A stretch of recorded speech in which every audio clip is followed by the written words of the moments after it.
Ubay-ubay sab ka mga residente sa Zamboanga City ang miduaw sa ilang mga mahal sa kinabuhi nga mipanaw tungod sa COVID-19 sa usa ka mass grave cemetery sa syudad. Samtang gihalaran sab og bulak ang lubnganan sa mga unidentified cadaver sa maong sementeryo. Anyang report.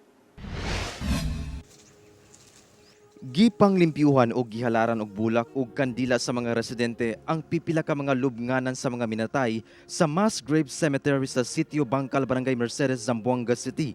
Dinhi nalubong ang mga minatay nga biktima matud pa sa COVID-19 niadtong milabayng pandemya. Si Luis Ramos, gikasubo gihapon ang nahitabo sa iyang ugangan nga gilubong sa maong sementeryo gumikan sa COVID-19. Kay siyempre si Pensa to. Entera kami na kunelen, hindi na buen kuan. Kasi sabi to la gente muerto, kere to liba kunelen na buen sementeryo.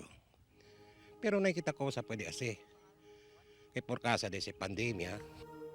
Dugang ni Luis, angay kuno nga halaran og mga pag-ampo lakip bendisyonan ang tanang mga namatay dinhi gumikan sa wala kini na ipaygayon kaniadto. Reso lang. Ya paga kami misa.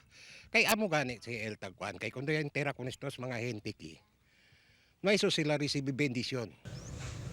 Samtang mingaw ang luna kung asa nalubong ang mga unidentified cadavers sa pikas bahin sa mismong sementeryo. Mao kini ang luna kung asa nalubong ang kapin 40 ka mga unidentified cadaver niadtong milabayng Oktubre.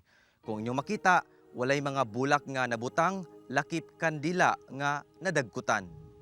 Sagad sa mga gipanglubong, mao ang mga minatay nga wala na ibanay nga mi-claim sa Office of the City Social Welfare and Development. Apan, matod sa caretaker sa maong public cemetery, posible kunong bisitahon sa mga personahe sa LGU ug sila na lang ang maghalad og bulak lakip mga pag-ampo. Actually no ipaara. Baga mga Lego o manya na aga, talibas sila. Kauban si Sim Romero sa kamera. Ako si Efren Mamak para sa One Mindanao.